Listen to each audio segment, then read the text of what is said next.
This is Talk of the Town, a weekly program featuring community events happening in and around Northeast Michigan, with your host, Nancy Smitham, and the latest news from Alpena Community College with Dr. Olin Joynton. And now, today's Talk of the Town. Good morning and welcome to Talk of the Town. I'm Nancy Smitham. My first guest today is Major Craig Stoker from the Salvation Army. Hi, Craig. How are you today? Good morning, Nancy. Great. It's good to see you. And I know you're out ringing the bells, and we always, I always like to say at this time, every year when you tape with me, that you're out there year-round. Just you're very visible this time of year. That's right. We probably raise about 30% of our annual income between the 1st of November and Christmas Eve, and that's when everybody sees us. But yeah, we are available to provide emergency assistance in a whole bunch of ways every day of the week. And an important thing you do is your Red Kettle campaign, and you see them all over town. I've seen stories. I saw something on the CBS Morning News today about some gentleman from Salvation Army in New York is going to stand and break the Guinness World Book of Record, ringing the Salvation Army bell. He's not going to stop till he breaks the record. And he was standing there. And, it's a nationwide campaign, and it's very important. And the money raised here does stay locally in our community. And that's important to remember. And it's the same with St. Vincent. Salvation Army and St. Vincent, we both do a lot of good. We spend a lot of money to provide emergency assistance to a lot of people. And when people come to our stores, it's really important to remember that Salvation Army and St. Vincent, that money that is raised here is used here. And the things you do behind the scenes that people don't know about is heating assistance and prescription assistance and emergency travel and emergency things for people that a lot of people don't realize you're doing. We see you as a Christmas organization, which is very important too, because we want to make sure that people in our community have Thanksgiving dinner, that they have Christmas, and the children in our communities are taken care of. Right. That's true, and we provide all of those things. We provide rent assistance, and if somebody needs help, the easiest thing to do is call 358-ARMY, 358-2769, and ask to speak to Kathy. Kathy is we call her our client advocate. Okay. And she is the one that they will see, and she will explain she'll ask them what they need, and then she will explain to them what we can do to help them. And if she can't help them, she has a whole list of agencies in the area that she can refer them to. Okay. So just about everybody who comes to us with a legitimate need gets help either from us or from someone else that we work together with. Okay, and then as we're taping this today, it's too late. The late sign-up is already over. What happens if somebody has an emergency situation or somebody that fell through the cracks for Christmas? Give us a call. Depending on the situation, if somebody calls and says, I just forgot, there's not really a lot we can do. But if there's a fire, if something happens to their income, if there's an accident, if anything has disrupted their daily normal life, then even on Christmas Eve, tell them to call us and we'll do whatever we can. And your presence was so wonderful at the Christmas parade, passing out hot chocolate to everyone. That was a wonderful thing to do.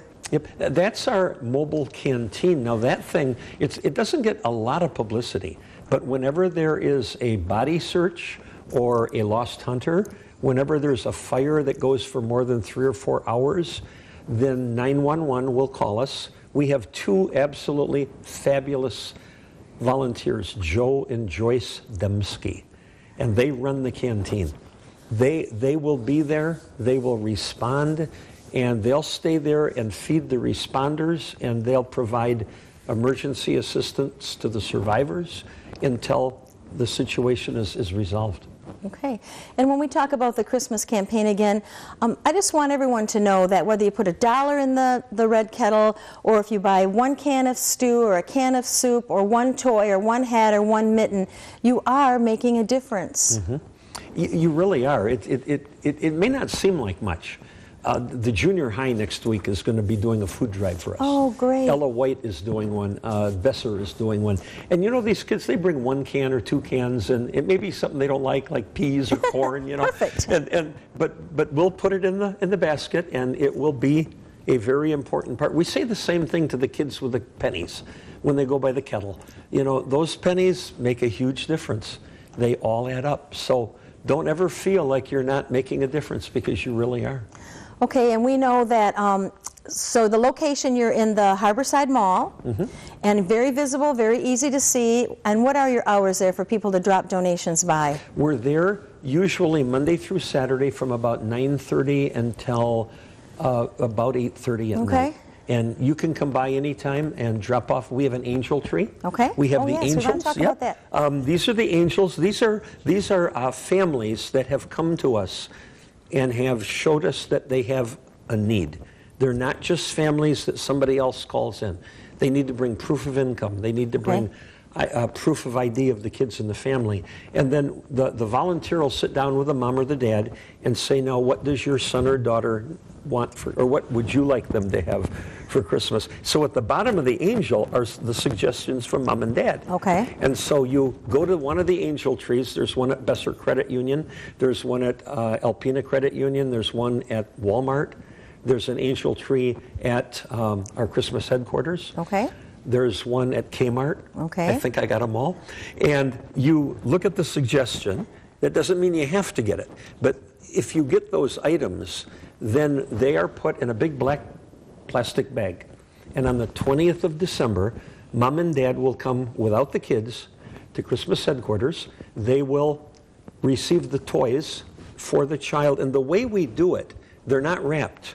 So mom and dad are giving these toys to the kids. Very good. They're not coming from the Salvation Army. Perfect. Yeah, it really works nice. So you can get the gifts. This is one gift that someone got for a child. We'll have the mittens and the hats and the scarves. Okay. And we can always use more. Yes. Because anything we don't give away on the 20th, we'll give away throughout next winter. Okay. So those are some things that are going on. We've got some. The library is doing their Blizzard of Books for us. Oh, wonderful. And tomorrow I'm going to drive over there and pick up several, probably 1,000 pounds of books, if not more. And those will go out. And it's a really awesome thing. And we just want to encourage people to help us to make it the success that it's always been.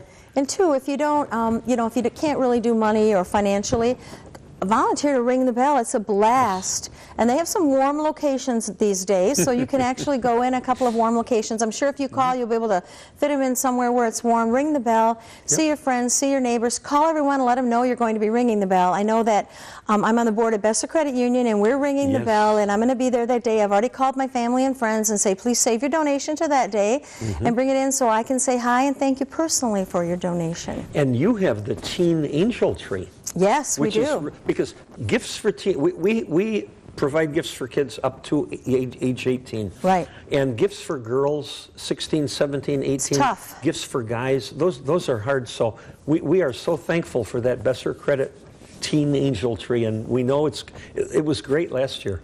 So thank you. Yes. And I know they said there's 14 off the tree, so there's not too many more left. So anybody stop by there. And one thing I want to talk about real quickly before we're out of time, which we're almost out of time, is that we want people to know that the names are cleared. You know, no longer can you go to every agency and get something from every agency, because a lot of people will get upset about that, which is understandable. We want you to know that the names are cleared, that only one agency is helping a family. That's correct, and that takes an awful lot of time. Oh, I can't imagine. My wife probably puts in 20 to 40 hours a week just on the clearinghouse. And we work with so if you're going to do something at Christmas, you're a church or a school or anybody, give us a call and just let us know who you're helping. And that way we can know whether we can take those resources and give them to somebody that's not getting helped. And we don't want you to take your names off, but we'll take the name off so that a family gets everything they need for Christmas, but they don't get more than they need. Okay, we're out of time. Thank you very much, and Merry Christmas to you and all of your staff on behalf of all of us here at WBKB, and thank you so much for doing the most good in our community. Well, thank you, Nancy, and you and your husband and your family, you have a blessed Christmas too. Thank you. I know we will. Thank you. I'll be right back with some information from Alpena County Library following these messages. Hi, welcome back. My last guest today is Christine Wedge from Alpena County Library. Hi, Christine. Hi, Nancy. How are you? Great. So how did Alexander McCall go? Oh, Alexander McCall Smith gave a great presentation. He did wear a kilt, which we suspected that he might, so that really gives it immediately some Scottish flair. And he had that audience, I think, in the palm of his hand. He had some really great stories, and he's quite an amusing guy. And he started off talking about that of all the things that he's done in his life, and he's quite accomplished, one of his favorite things is that he's a member of the Really Terrible Orchestra. Oh, really? He went on to talk about their presentations and their concerts that they give, and from there he just had a lot of really great stories about what his life has been like and where he gets the inspiration for some of the stories that he writes. And so that was really a great program and a great ending to some really tremendous programming about Africa. His most famous series was set in Botswana, like we've discussed, and it gave the community a chance to really learn a lot about a part of the world that I think a lot of us aren't as familiar with. I mean, I think we sort of know Africa, but we had travel logs and people talking about the history and the culture and the geography and the literary traditions.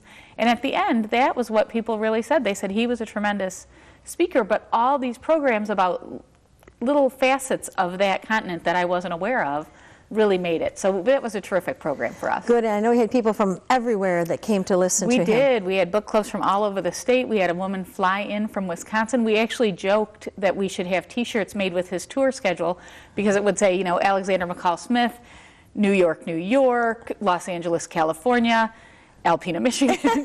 Like it was all these really... Well, and that just shows what a coup it was to get him here. It really was. It was really a neat program, and one that, you know, I think when you move to a town like Alpena, you think you might be giving up the opportunity to see those kinds of things. That's the biggest joke. We have more culture and art here than most metropolitan areas do. We really Thanks to you and the museum and Thunder Bay Arts Council and all the wonderful groups that do things. It's really a vibrant arts community in this town. So we're really pleased to be part of it. And speaking of vibrant, you have brought some Christmas gift ideas with you today. I do. From our dear friend Robert Haltiner. Yes, Robert Haltiner, his big goal, I think, was to make sure that the history of Alpena stayed with the people who lived in Alpena. And his best-known book is The Town That Wouldn't Die. And you can get a copy of that, I think, at the Besser Museum still. He left that to them.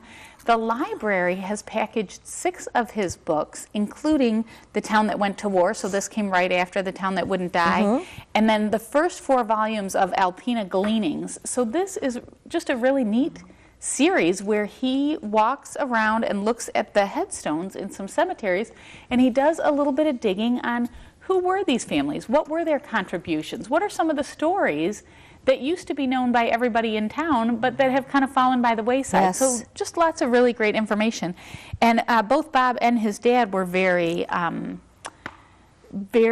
captivated by the original Native American presence in the area, and so he does also have a book about Native Americans in the area. Bob had a terrific collection of arrowheads, and his family used to go out and just drive around and look for things from groups like that. So we've packaged up all 6 of these books and are selling them as a gift for Christmas for $20. Wow, what a great deal. For the total, for 6 of them. These are books that have sold for $20 a piece, and now you can get them. And what's really a neat thing, I think, is, you know, everybody has people on their list who are kind of hard to buy for. And if you know someone who's read or been interested in history programming or has read The Town That Wouldn't Die, this is a great way to kind of take off on that.